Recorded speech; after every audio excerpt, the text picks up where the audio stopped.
Thanks for joining us down the road. A lot of things happened today. We finally have an infrastructure bill that's moving forward. In other words, Congress can still work. We've got two North Dakota senators, both Kramer and Hoeven, who supported it. I think in large part because infrastructure is not partisan. We all drive on the roads, we all cross the bridges, we all use the water, and we all use the sewer. That's right. There's a lot of things in that bill that are going to help small town America. And so it's nice to see it go forward. Today, we're going to talk about that a little bit. We're going to get a chance to visit with Jeffrey Bumgarner in just a little bit. We're also going to get a chance to visit about what's happening with Sharehouse, which deals with addiction counseling, how we go about that, and whether or not that's needed in other communities, such as Grand Forks, for example. Where are we at also when it comes to vaccinations?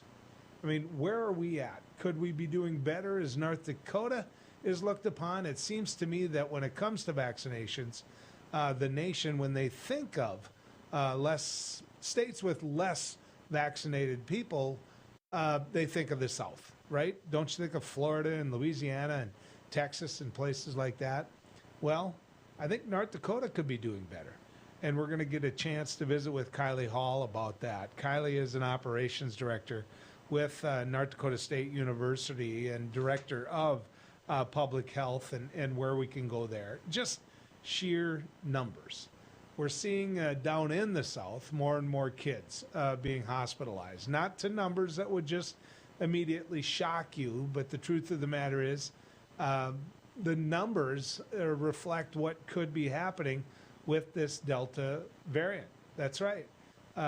Kids being placed in hospitals under emergency care. Now, is it getting down to the point where we have to worry about kids? Because, you know, when you looked at it before, one of the things we looked at was the fact that it couldn't get to kids. They might have COVID. They might, but did they really get sick from it? Did they need to get hospitalized from it? Well, I think we got to ask the question of whether or not it's a new day. And so we've got governors who now are telling superintendents of schools and school boards that they'll cut the funding to schools. And that's happening directly in Florida. And of course, Texas is not allowing schools to have people wear masks. So we're in a different place on all this. We're in a major disagreement. And we'll talk about that today as well. I get to visit, though, with Dr. Jeffrey Bumgarner. Now, Dr. Bumgarner has been a huge friend to all of us in terms of helping to have the conversations that matter out of NDSU. I want to get a chance to bring him in now. Dr. Bumgarner, thank you. Thanks for coming down the road with us. Oh, absolutely, Joel. Thank you for having me back. Does it mean, with what's happened today, with the fact that we actually have an infrastructure bill that is going to end up moving over to the House, that government works? I mean, give me your take on this. Well, I think, I do think that the passage of this infrastructure bill is a positive development, a positive sign. It wasn't, one or two Republicans, but, well over a dozen, approaching 20 almost Republicans that helped push this through. And so, yeah, it's nice to see some bipartisanship. I know a lot of Republicans voted against it for a variety of reasons, but I was actually pleased that Senator Kramer was a part of this, and I think it's a good sign. We'll see how it goes over in the House. I know Nancy Pelosi has had, has made some statements in the past that the success of this bill is contingent on the success of the reconciliation bill.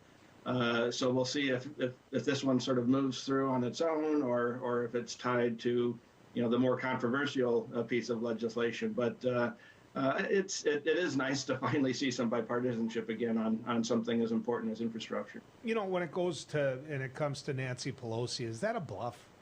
I mean, we're sitting there with the first big piece of legislation that's about to pass. I should say the second big piece of legislation under the Biden administration, and we're on the cusp of doing something that Donald Trump had promised to do and have infrastructure weak a number of times to the point where it became a joke. I mean, for Nancy Pelosi to put the brakes on this, I mean, my gut tells me it's a bluff. I'm curious what you think. You could be right, and yeah, I think this, to hold this bill up or to allow it to sort of stall in the House would be an embarrassment for her colleagues in the Senate. It'd be an embarrassment for the president, and so. Yeah, I think actually, if I had to put $5 down on it, I'd say exactly what you said. Yeah, I think you're right, but I wouldn't put $100 down on it. So that's a great way to put it. $1 trillion. Many of the Republicans, Senator Cruz, for example, are out there saying that the reason they didn't support this was because of the fact that it had a great big price tag to it. There are people on the progressive side, like myself, that say he's just come back to being fiscally conservative, that during the Trump years, that he was willing to spend any money that he can. Is there some hypocrisy there? There probably is. Certainly, during the Trump administration and absolutely during this COVID era, the idea that Republicans are sort of the party of fiscal conservatism, that's kind of out the window, and maybe Ted Cruz is trying to reclaim that territory for the future. At some point, we are going to have to start returning to some semblance of paying for the things that we're doing, but. Yeah, I'm sure some of this. I mean, there's probably some hypocrisy, if you want to call it that. I suspect that for most Republicans, the price tag is a real issue, and for many Democrats as well. I mean, you see that with a lot of Kyrsten Sinema's comments about the reconciliation bill. I mean, she's concerned about price tags as well. So it's not just Republicans that are mindful of that or that are posturing to be mindful of that. I think it's a real thing, but at this moment we really do need infrastructure, and it's something, like you said, both sides have been saying that they support, including during the Trump administration. And this bill, by and large, as Kevin Cramer said, there's going to be things in there that Republicans don't like. There's things in there that Democrats don't like. But by and large, probably 80–90% of the bill, there's probably some agreement, at least partial agreement, on as far as what needs to be addressed. And so, this is probably not the bill, in my estimation, probably not the bill to suddenly rediscover fiscal conservatism. It's gonna happen, and I think the American people want it to happen for the most part. And more concerning from a Republican standpoint would be that reconciliation bill, and just the sort of general concerns about inflation and all the money that's out there right now. But this bill probably really should happen, and I think the Republicans that supported it, I think they have an argument to make that they were on the right side of this. Joe Biden's going to do the fly around. You know that. He's going to fly around the nation and basically be seen at places where this bill is going to do a lot of work. And it's a quiet way of taking credit for it. Every president does that type of thing, and Joe Biden's no different. Will that sell with the American people? Is this a big win just for Joe Biden? Or will the Kevin Cramers and John Hovins get to come home and make that argument every time they stand in front of a ribbon? I think it's both. I didn't like it when Democrats held up good legislation just because it was, tied to Trump. And I don't like it when Republicans do the same thing just because it's tied to a Democratic president. This is a win for Joe Biden, but he deserves the win. There was a lot of pressure on him to capitulate early and just go it alone for the whole thing.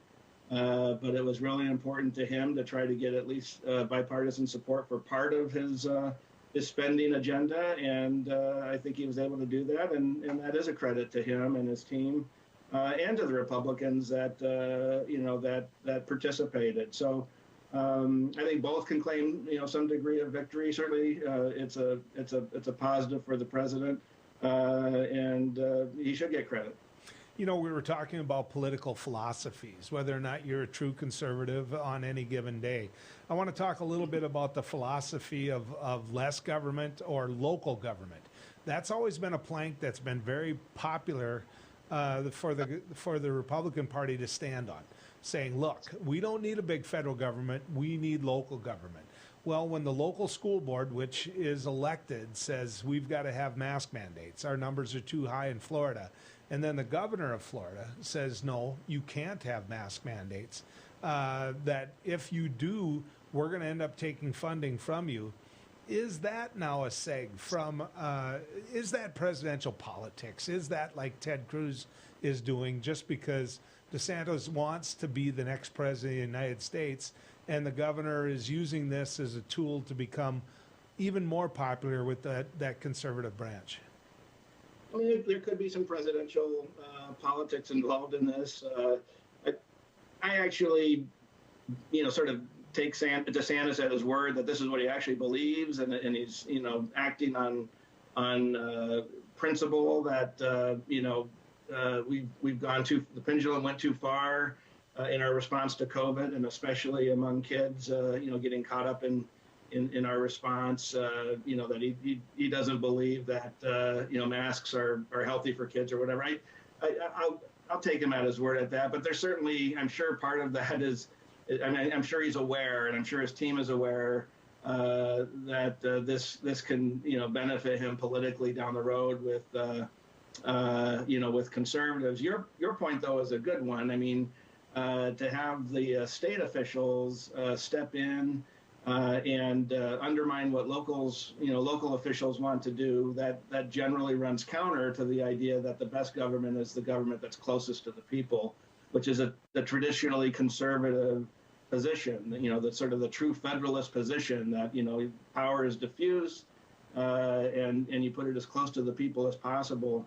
In a big state like Florida, state government's very bureaucratic. It's not very close to the people, and local officials are. And certainly during some of the state, during the lockdowns where states were telling locals that they couldn't do this or that, conservatives were striking that chord that this needs to be local decisions. So it's a little hard to kind of walk that back suddenly and now, sort of dictate everything at the state level and say local officials can't do what they want to do. When we come back, I want to go down the road of whether or not Donald Trump still has the same power in the Republican Party. He took on the infrastructure bill, and yet it still moved forward. People like Kevin Cramer, he had a major hand in getting them elected to the Senate. So I just want to get your take, if I can, Doctor, on whether or not Donald Trump still has the same level of power in the Republican Party. So stick around. We're going to keep this trek down the road. Howdy folks, it's a Kylie Cafe. I reckon it's time you're due for a hearty meal. So saddle up for the day with one of our hey-bossing breakfast homemade soups. Fill your grill at our salad bar, sink your teeth into our famous Kylie burger and barbecue ribs. Top it off with spoon-rattling pie with a calm roll that's sure to put a smile on even the toughest outlaws. Shake the dirt off the boots each night and warm up with the gang. Tell them about it, Stacy. I can't wait to see you at the county line. If you don't know what's going on in education in this country, then you don't know what's going to happen in the future of this country. And it's important. I'm Dr. Duke. And I'm Katie. Watch the Dr. Duke Show weekdays at 4 p.m. Central Time on Beck TV.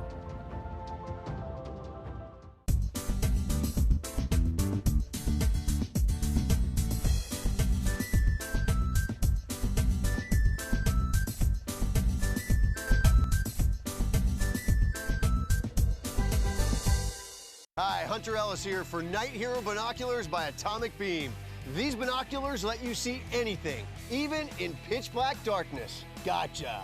The secrets are powerful wide-angle atomic beam laser that reveals objects up to 150 yards away, hidden by darkness. During the day, Night Hero gives you 10 times magnification. And when the sun goes down, press the Night Bright button to see clearly in the dark. Light up garbage-eating critters or spot thieves before they even get close. Call or click now and get Night Hero binoculars for just $39.99. Order right now and you can double it. Plus, get our best-selling atomic beam flashlight. Just pay a separate fee. We'll even ship them to you free. This TV TV special offer is not available on Amazon. You can get it all, but you have to order now. Call 1-800-619-1091. That's 1-800-619-1091. Or visit BuyNightHero.com. That's BuyNightHero.com. Order now. Attention, have you or a loved one suffered from maculopathy, a serious retinal injury, after taking the prescription drug Almiron for interstitial cystitis or bladder pain syndrome? In 2018, a researcher at the Emory School of Medicine linked Almiron, a prescription drug that treats interstitial cystitis or bladder pain syndrome, to maculopathy, which is sight-threatening and can cause an abrupt change of vision. Call Almiron Justice for a free legal consultation. Please call 800-395-5680. Non-attorney spokesperson. This is a paid advertisement for legal services sponsored by Nightline Legal. Cases assigned on a random basis to participating law firms. This drug remains approved by the FDA. If you or a loved one regularly took Zantac and were later diagnosed with cancer, call right now. You may be entitled to financial compensation. Potential cancers include bladder cancer, colon cancer, kidney cancer, stomach cancer, liver cancer, pancreatic cancer. Do not stop taking a prescribed medication without first consulting with your doctor. Discontinuing a prescribed medication without your doctor's advice can result in injury or death. Call 1-800-230-9210.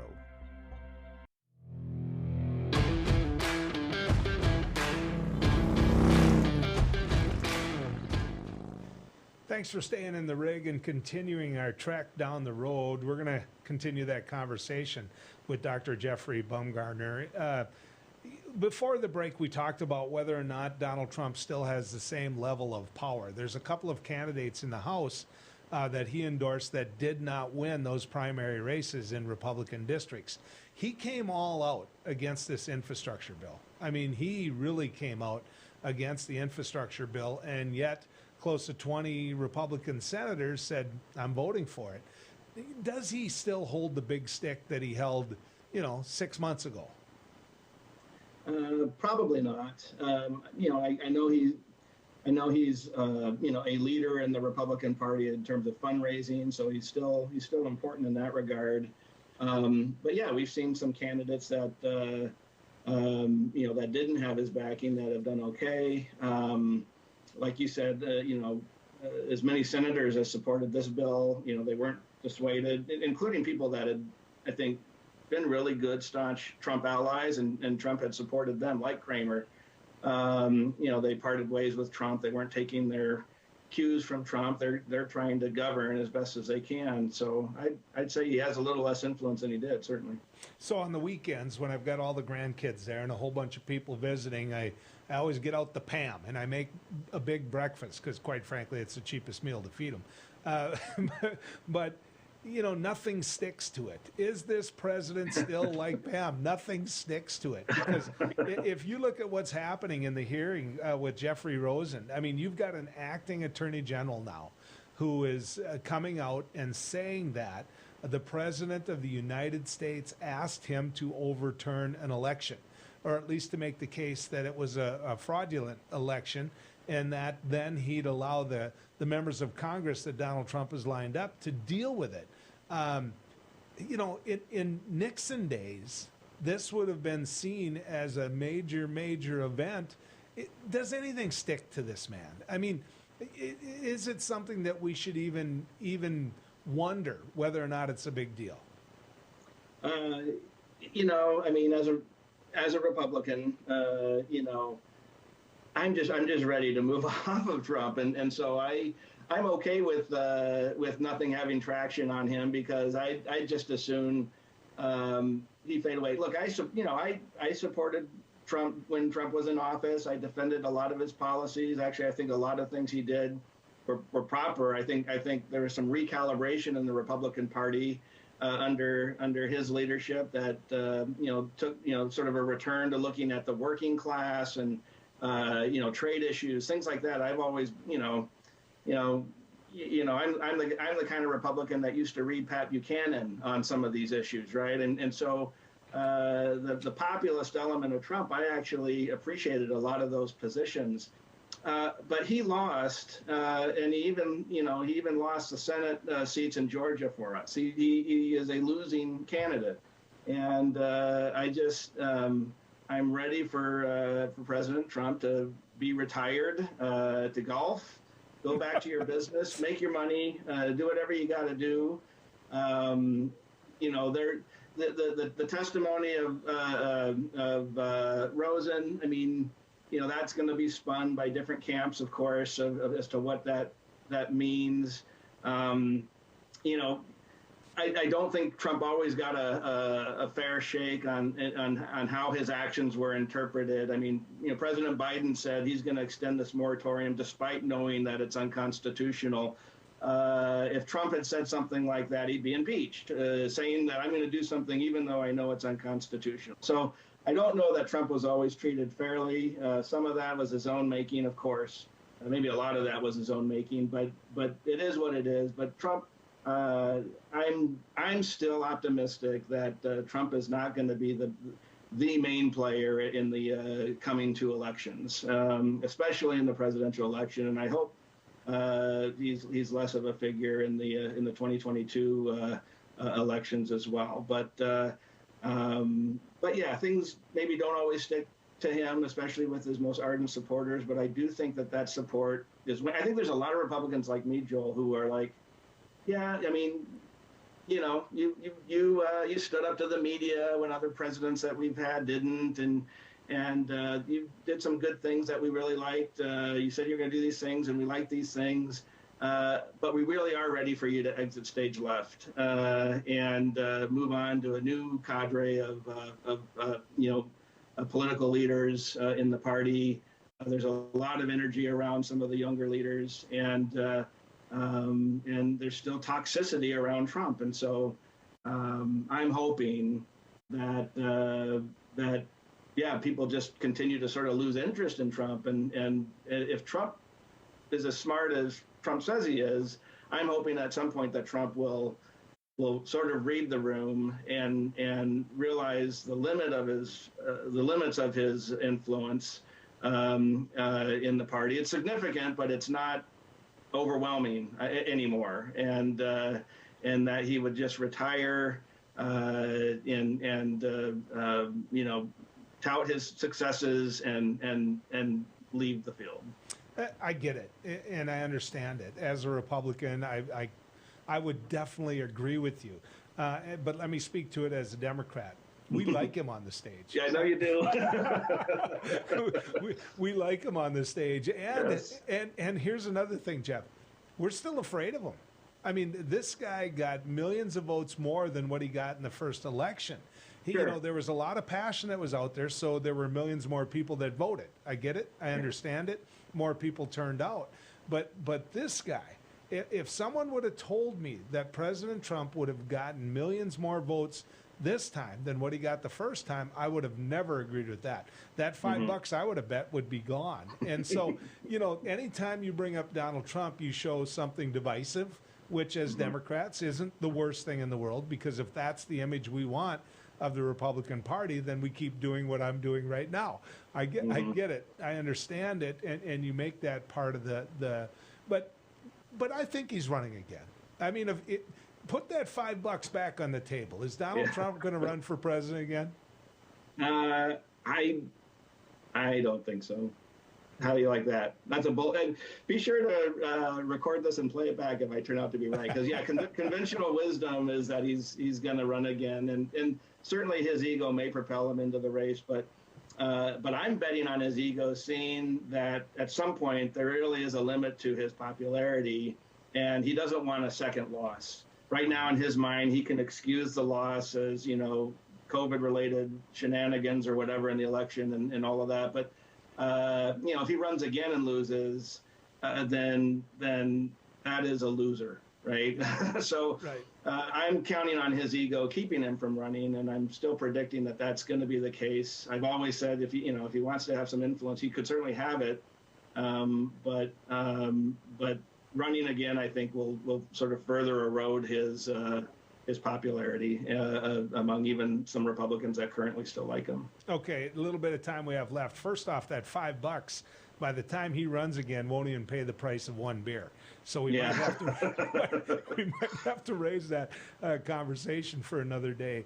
Did Andrew Cuomo have to resign? Was he at that point where the governor of New York had to do what he did today, which is pull the pin and resign? I think so. Yeah. I mean, he was certainly going to be impeached by the state legislature and almost certainly convicted unless he had some evidence, to counter. I think everyone was, even his allies were signaling that he's done. You had his closest aides resigning here in the last couple of days. I think this is probably the best thing he could do is resign, and rather than have all of this stuff paraded, through an impeachment process. Yeah, Dr. Bumgarner, love it. I could do this all day. I appreciate it. Thanks for coming on. Thank you, Joel. You have a good one. When we come back, Kylie Hall is going to join us. She is Operations Director at NDSU Department of Public Health, the Center for Immunization Research and Education. Let's see if we can get a little of that education when we come back. From Lambeau Field to your living room, catch all the Green Bay Packers preseason games exclusively on Beck Sports. Available on KRDK, KNDB, or KNDN TV and online at Beck.Sports. The Pack take on the Houston Texans August 14th, followed by the New York Jets August 21st, and end off the preseason with the Buffalo Bills August 28th. Check Beck.Sports to find more scheduling and local channel information. Hello, I'm Mike Lindell, and as you know, my passion is to help each and every one of you get the best sleep of your life. That's why I created my new Giza Dreams bed sheets. The first night you sleep on my sheets, you'll never want to sleep on anything else. Go to MyPillow.com or call the number on your screen right now to get your very own MyPillow Giza Dream sheets. When you buy one set of sheets, you'll get another set absolutely free. For the best night's sleep in the whole wide world, visit MyPillow.com. Introducing the Cool Turtle, the ultra-comfortable mask enhancer that creates a protective, cool, and breathable space between your mask and your face. Simply slide under any mask or gaiter and immediately feel the refreshing pocket of air surrounding your face. Cool Turtle's ergonomically designed, soft, comfortable shell immediately reduces mask friction, allowing you to breathe and talk in a comfortable environment. I can actually breathe. With the Cool Turtle, no more sweating. It's like I don't even have a mask on. Call now and get not one, not two, but 3 Cool Turtles for just $10. Order now and we'll send you 2 more Cool Turtles free. No fees, absolutely free. Plus, you can get a 10-pack of 4-ply face masks. Just pay a separate fee. This offer is not available on Amazon. Get the real Cool Turtle now. Call 1-800-270-1219. That's 1-800-270-1219. Or visit getcoolturtle.com. Order now. Seniors, are you aware that you could pay less for your car insurance? Seniors can save money on their car insurance. You might save a little, you might save a lot. Maybe hundreds of dollars a year. You might save 5% a year, maybe 10%, 15%, or even more. That's a lot of money. So call right now and find out just how much money you might be able to save. 1-800-699-0761. 1-800-699-0761. I'm Rick Becker from No Apologies. Welcome to your after hours oasis of sanity. How can these people not see that they're just clowns? We help simplify and educate you on things going on in the legislature and around the country. Asking the hard-hitting questions. But also having fun. Lee Stack and Sid and Marty Croft stuff, and we've talked about that sometimes. It's bad. Watch us weeknights at 9 Central on Beck News and online at beck.news.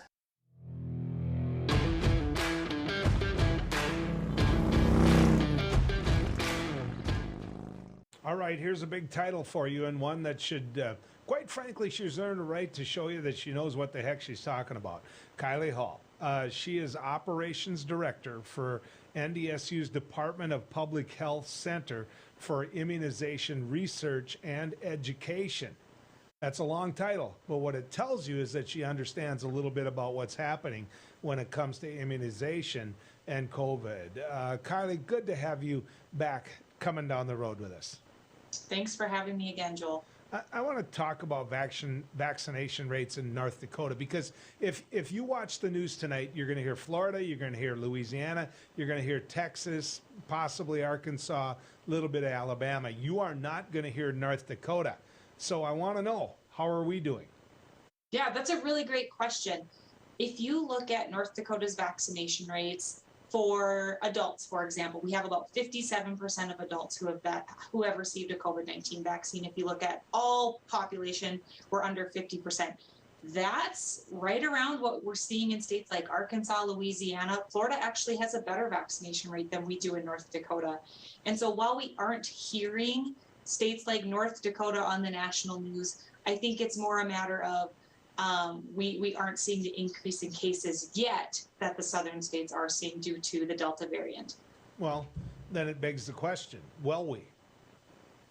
You know, I hate to make predictions. I think it's something that's yet to be seen. What we are seeing is that case rates in North Dakota are increasing. I don't know if you've been following along.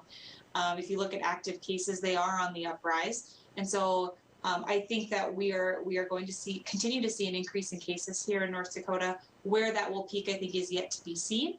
But Delta is here, and Delta is wreaking havoc not only in North Dakota, but just throughout the country and the world. So when you take a look at North Dakota, can you break it down? I mean, there's 53 counties in North Dakota. Do you have the ability to know, is this an east-west issue? I mean, where are we doing our worst in North Dakota in terms of getting people vaccinated? Yeah, you can actually break it down right on the health department website, and you can see COVID vaccination rates for both first and second doses on their website. We tend to have higher vaccination rates in the east, so in the Fargo, Grand Forks area, and lower rates in the west. I'll add, though, Joel, that we see that for other vaccinations as well, so I don't think that that's COVID specific. But in terms of COVID vaccine uptake, there is a stark difference. If you look from, some of the lowest vaccination rates in the state, they typically occur in the west, and if you go to the east, there's a difference in some counties of maybe 30%, which is very significant.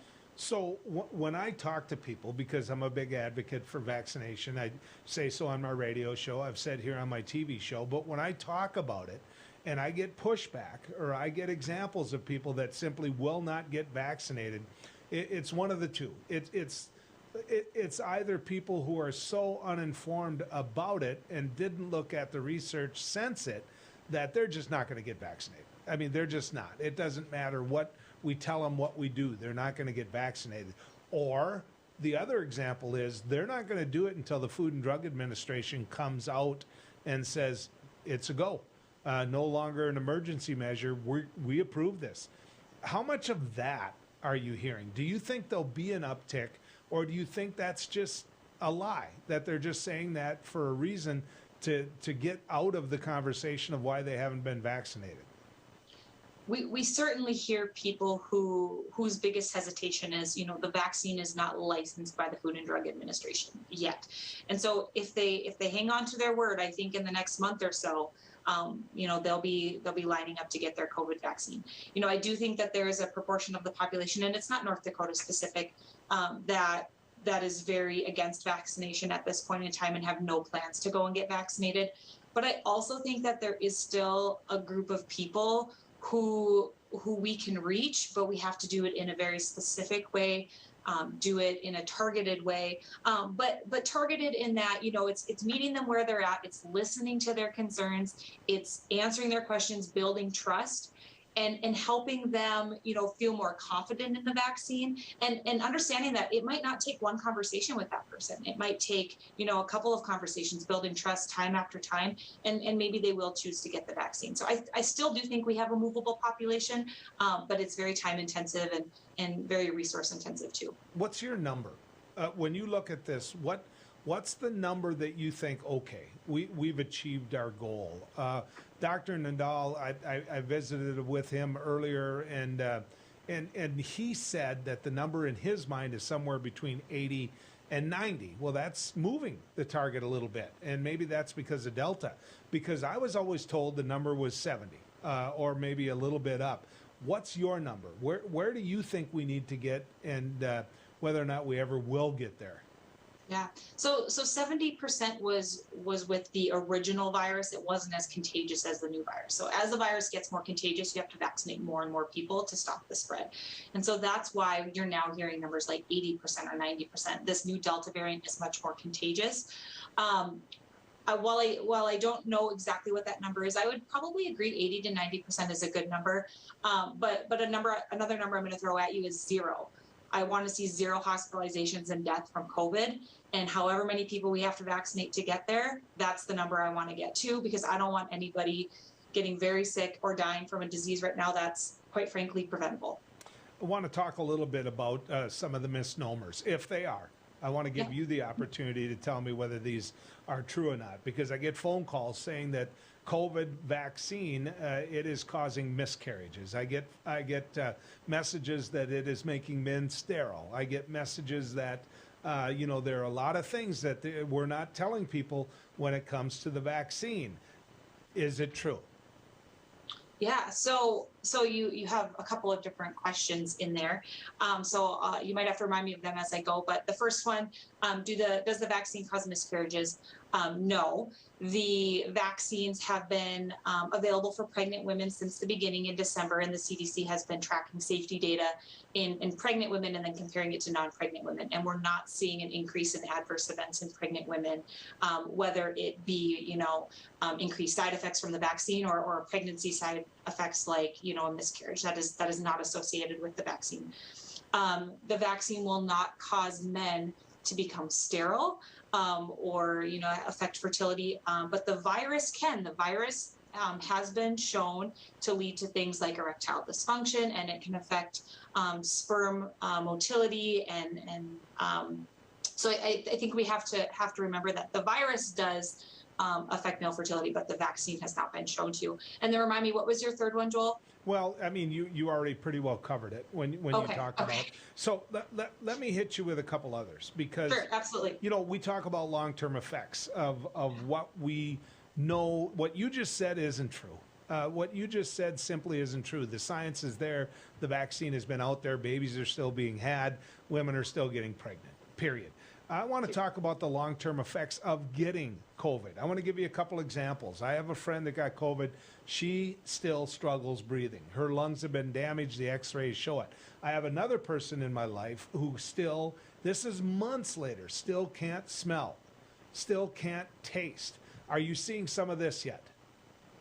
So we're certainly seeing it with the virus, but we're not seeing any long-term side effects from the vaccine. And to be frank, we don't expect to, but we will continue to monitor the safety of the vaccine. So we know from other vaccines that most side effects occur within 6 weeks of getting the vaccine. And so that was part of the FDA's reasoning for needing 2 months of safety monitoring data for any vaccine to be approved under emergency use. We didn't see any long-term side effects. We're not seeing any. What people need to weigh is a theoretical risk of a long-term side effect from the vaccine with the real risk of a side effect from getting COVID. And when you weigh those two things against the other, the benefits of the vaccination far outweigh any risk. Well, try to get the Food and Drug Administration to get off their butt and approve it. And at least we'll have one more tool in the toolbox. Yes, absolutely. Yeah. Kylie, thank you so much for coming on. I appreciate it. Yeah, anytime, Joel. Thanks for having me. You bet. When we come back, I'm going to try to tie in with Ty. That's right, Ty Hegland. He deals with people with addictions. He is the CEO of Sharehouse, and we'll try to talk to him right after this as we head down the road. Hello, I'm Mike Lindell, and as you know, my passion is to help each and every one of you get the best sleep of your life. That's why I created my new Giza Dreams bed sheets. I started by using the world's best cotton called Giza. It's only grown in a region between the Sahara Desert, the Mediterranean Sea, and the Nile River. It's ultra soft and breathable, but extremely durable. My Giza sheets also include full 21-inch wide pillowcases that will fit over any pillow and deep pocket sheets that will fit over any mattress. The first night you sleep on my sheets, you'll never want to sleep on anything else. Go to MyPillow.com or call the number on your screen right now to get your very own MyPillow Giza Dream Sheets. Giza Dream Sheets are available in a variety of colors. Use your promo code, and for a limited time, when you buy one set of sheets, you'll get another set absolutely free. For the best night's sleep in the whole wide world, visit MyPillow.com. Non-attorney spokesperson. This is a paid advertisement for legal services sponsored by Nightline Legal. Cases assigned on a random basis to participating law firms. This drug remains approved by the FDA. If you or a loved one regularly took Zantac and were later diagnosed with cancer, call right now. You may be entitled to financial compensation. Potential cancers include bladder cancer, colon cancer, kidney cancer, stomach cancer, liver cancer, pancreatic cancer. Do not stop taking a prescribed medication without first consulting with your doctor. Discontinuing a prescribed medication without your doctor's advice can result in injury or death. Call 1-800-230-9210. Seniors, are you aware that you could pay less for your car insurance? Seniors can save money on their car insurance. You might save a little, you might save a lot. Maybe hundreds of dollars a year. You might save 5% a year, maybe 10%, 15%, or even more. That's a lot of money. So call right now and find out just how much money you might be able to save. 1-800-699-0761. 1-800-699-0761. Hi, it's me, Anthony Sullivan. And yes, you've actually caught me at home relaxing because life's been pretty worry-free since I got coverage with American Residential Warranty. You won't believe what ARW covers. Heating and air conditioning, washers and dryers, kitchen appliances, plumbing, water heaters, electrical systems, flat screens and laptops, even pools and spas, and so much more. Call American Residential Warranty. They'll get you covered. 1-800-219-1467. Go for Launch 2018 series winner. Without further ado, it is my honors. Reginae. The winning team is the Flumin River Excellent. Oh my God! They won!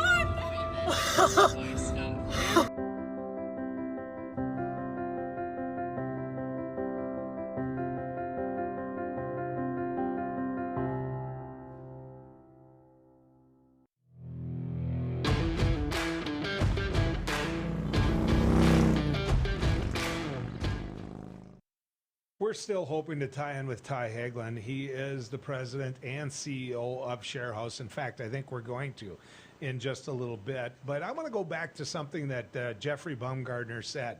And Jeffrey Bumgarner from NDSU said it perfectly clear. He's ready to move on from Donald Trump. Well, let me throw something out at you. I'm no innocent factor when it comes to all of that. I'm not. When it comes to the fact that, hey, I want Donald Trump talked about, that's political in its nature itself. But there still are concerns there. There still are things that you can look at and have an argument about that are beneficial to the Democratic Party. I realize that. There's some things there that, when it comes to court cases and it comes to everything else like that, I think that you're going to have to really acknowledge that the Democratic Party is no angel when it comes to it. Not only that, but we're all realize that it's interesting, right? That Donald Trump, the former president of the United States, still is one of the most interesting topics that you can talk about. I'm going to bring now a man I just have a tremendous amount of respect for, Ty Hegland. Now, Ty is the president and CEO of Sharehouse I shouldn't say in Grand Forks. That's the big story. Ty, good to have you coming down the road with us. Well, I hope you still have a lot of respect for me as I got caught in that traffic on 13th there. Good God. Welcome to life. There's only 2 seasons, right? Yeah. I mean, there's winter and construction. So, Ty, want to get a chance to talk to you about your expansion in just a little bit, but describe to people what Sharehouse does. Yeah, so over 40 years, Sharehouse has been the upper Midwest in addiction and mental health services. And boy, when you think about the times that we live in, you think about in the U.S., overdose cases have risen over 30% over the last year. Particularly here in North Dakota, they're up 30%. Our services couldn't be more readily needed than they are now. We have been a bedrock of the behavioral health services in this region for a very long time. And when you think about behavioral health, you think about some of the hardest patients there could be to treat. And so when you think about Sharehouse and addiction, boy, it is amazing how hard it can be. But man, our clinicians every single day roll up their sleeves and get after work. So why are the numbers up that high? I mean, is it the circumstances of COVID? Is it is it the fact it's not raining? I mean, why are people in a point where they need you more. Yeah, I call it the five points of addiction. You know, we have access. Boy, booze is so easy to get your hands on here in the upper Midwest. So access, for sure. We got meth rolling around the community without a problem. We get opioids everywhere. The second thing is potency. You know, you think about the old days where, in particularly post-Vietnam era, where you had morphine being the strongest drug that somebody could become addicted to. Now we have fentanyl that's 50 to 100 times stronger than morphine, and carfentanil that's 100 times stronger than fentanyl. So people are getting addicted to a lot more potent drugs. The third one, isolation for sure. You think about the last year of pandemic, you've had a lot of people who can't access AA and NA services. They can't access their local providers as much as they were in the past. And then the last two, I think, are things that we all understand. Economic times, the poor get poorer. Though the economy and the stock market's roaring, the poor folks just never get a leg up. And where addiction is very prevalent, it's in the poor communities. And I would say the last one is probably part of the systematic problem that we have, and there's just a lack of providers. And so when you think about behavioral health and addiction services, boy, we are some of the lowest reimbursed providers in the region. But we provide some of the most critical care services. So you think about what that does for the ability to grow the number of providers in this region. It's just impossible. So you sit down, Ty, with anyone. I don't care who they are. Sure. Sit down with them and look at them in the eye and say, do they know someone that has dealt with addiction? Do you know somebody who has been either an alcoholic or drug addiction, anything that involves substance addiction? Okay. They're going to know somebody. Yeah. I'm sitting here in my head rattling off, and I'm already to 5, and I'm going to get a lot further. I mean, is it time for the public to recognize how big of a problem this is? I lost a friend to this. Yeah. You know, are we willing to accept the fact we've got to deal with it? Yeah, you know, it's interesting. I think particularly in these very conservative parts of the country, for the longest times, it was considered moral failings, right? And we didn't talk about it. And then, you know, you and I are both Class B guys, and so we could name off the small town drunk that people kind of hushed about, you know, growing up. But now what had used to be just an isolated issue now is everywhere. And I think particularly when you think about the Fargo-Moorhead Metro, we're becoming a big city. And when you think about the issues that come with it, drugs and addiction come with it. And it's time for particularly this region to get over that moral failings and embrace that this is a behavioral health, mental health issue. And what does that mean? It means that we need to talk more openly about it. It means that we need to encourage people who are addicts and alcoholics to get help. And it's slowly, you can feel the wind at our back. You can feel that people are starting to get to that place. But for us to take the leapfrog jump that we need to in order to get ahead of this current curve, boy, it's going to take everybody. It's going to take entire communities and metro areas and states to embrace that. And you can see that starting to change. But it's going to take everybody. And I mean everybody, because as you said it's personal for everybody. Mm-hmm. Is it hereditary? And by that, I Sure. mean this. You know, we can use a lot of reasons why, you know, certain people, certain ethnicity, they struggle with it more. You talked about the economy. You talked about, hey, you know, that they never seem to get ahead when it comes to people that just need help economically.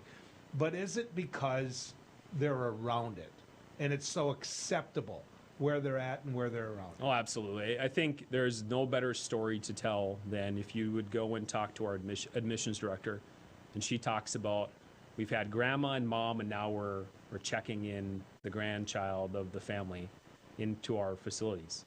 And for sure there is a genetic component, you know, and my hope is 20, 30 years down the road, as genotherapies become more and more readily available, we'll be able to wipe out a large chunk of folks because they have some type of genetic precursor. But there's this other component, that it is environmental, without a doubt. And for those folks who are just inundated, I think about where I grew up adjacent to Spirit Lake. How many of those kids get a fair shot in life? Right. And so for us, our job as providers, as clinicians, is to help intervene there and get them on a path, because recovery is possible for a lot of people. They just don't have the resources. They don't have that start. Well, the need for you obviously is being recognized and expanded, because now you're using words on a daily basis like Grand Forks. Yeah. Tell people about this. Yeah, boy, it's been a long time coming. We sit as a provider where we are known as the best in the region, and we're known as the best in the region because we provide the best clinical care. It's earned. But for the longest time, we've had communities ask us to come to their towns, and for us, we're cautious because we know it's a hard industry, and with that, there's not a huge margin in our business. But after decades of being asked to come to Grand Forks, we realized that this is something we have to do for the community. Unlike a lot of other providers in our space, we're a nonprofit, and we have a moral obligation, if there's a need, to fill it. And so as we started looking at Grand Forks at the beginning of this year, there was probably no better story to highlight the need to be there than when I went to meet with the leaders of Altru, who have been great partners. I mean, gosh, great partners for us. And I sat down with the new president of Altru, who happens to be an ER doc. So he understands our issues. And I'm thinking I'm going there to pitch Sharehouse. And he says to me, man, I just want to start this by saying, thank you for coming to our community. We need this in Grand Forks direly. Ty, then I want to end with this. Thank you for what you Appreciate do. it. Can we have this conversation even further another day? Absolutely. Ty Hegland, ladies and gentlemen, with Sharehouse. In fact, he's the CEO, but it's a team there. It really is. I'll give you some closing comments when we come back right here down the road. Do you worry about going to the dentist? After all, a visit to the dentist can easily cost $2,000 or more. Well, relax. The Carefree Dental Card is now available in your area. Call now and we'll send your actual card at no cost today. With the Carefree Dental Card, you go to the dentist whenever you need and you instantly pay a lot less. Activate your card and you can start using it immediately. From exams and cleanings to more expensive procedures like crowns, dentures, even braces, they're all included with the Carefree Dental Card. Say you go to the dentist today without any card and your bill is, well, ouch. Wait a minute, let's try that again. You go to the dentist today and show your Carefree Dental Card, you save $525. The Carefree Dental Card is just $15.95 a month, so call now and make going to the dentist carefree. Call 1-800-416-5739 to receive your Carefree Dental Card information kit. 1-800-416-5739. Call now. I can't say enough good things about these nano hearing aids. Real people talking about nano hearing aids. The hearing quality is great. Until now, hearing aids used to be too expensive for the average person. Until nano. Call now and you'll get your nano hearing aids for only $297. You'll save $100. When you buy one hearing aid, Nano will give you a second hearing aid free. Call right now. 1-800-213-3815. Spas, etc. Yeah. You've come to know and trust us for over 18 years with the largest selection and showroom in Western North Dakota for our beautiful Sundance spas. Plus, you can pick out your next home experience with our selection of pool tables, shuffleboards, and fun accessories. Spas, etc. Your relaxation destination on Main and Bismarck. Hello, I'm Mike Lindell, and I'm coming to you with the most important commercial that I've ever done.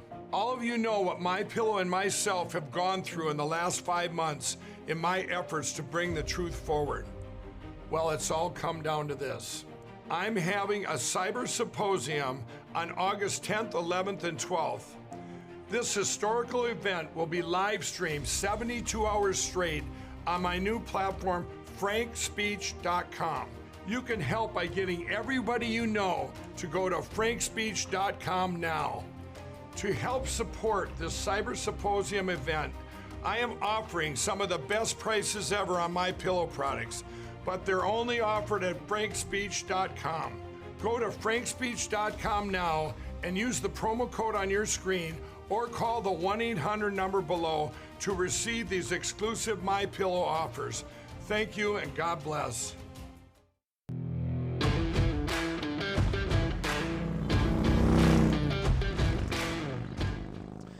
Well, it's been a fun ride going down the road with you. A couple things I got to get off my chest. Number one, Andrew Cuomo. Okay, I've never been a really big supporter of the Me Too movement. I haven't hid that. And a big part of that is because of Al Franken. I think that Al Franken still should be a United States Senator. I think that that all happened too quick under a certain moment when it was a time. You know, some of the things that Andrew Cuomo has been accused of, that's way worse than what happened with Al Franken. Way worse than what you saw with Al Franken. And so, you know, when an investigation was done by the Attorney General of the state of New York, and it was found that the 11 people, and which means there's more, the 11 people that accused Andrew Cuomo, the governor of New York, to have done these things, and then the Attorney General believes that he did, to the point where there could be prosecution, it's time to be done. It's time to be done. It was time for him to pull the pin. That's a lot different than Al Franken. And I think we need to be able to recognize those two things. Another thing I want to get off my chest is that government still can work. Both sides of the aisle, both, I want to stress that, are responsible for making sure that infrastructure legislation moved forward today. Both sides. Maybe even braver on the Republican side, because they showed they weren't afraid of Donald Trump. There I go, mentioning his name again.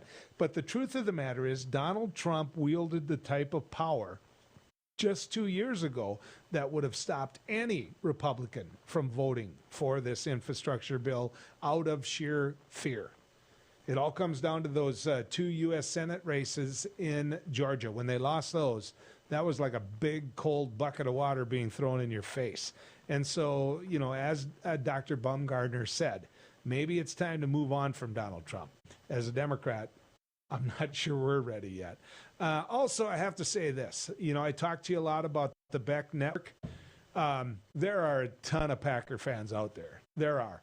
And the service that they're going to provide on this network of giving Packer fans what they want, hats off to them. You know, way to go. They're providing a service that's wanted, that's needed, and for all those Packer fans out there, makes them happy. But understand this. I'm the polo guy, right? I'm the button-up shirt guy without a tie on it. I'm just going to tell you that because of this, you're going to see me in football season with Viking shirts on, because I'm not giving in either. It's been good going down the road with you folks.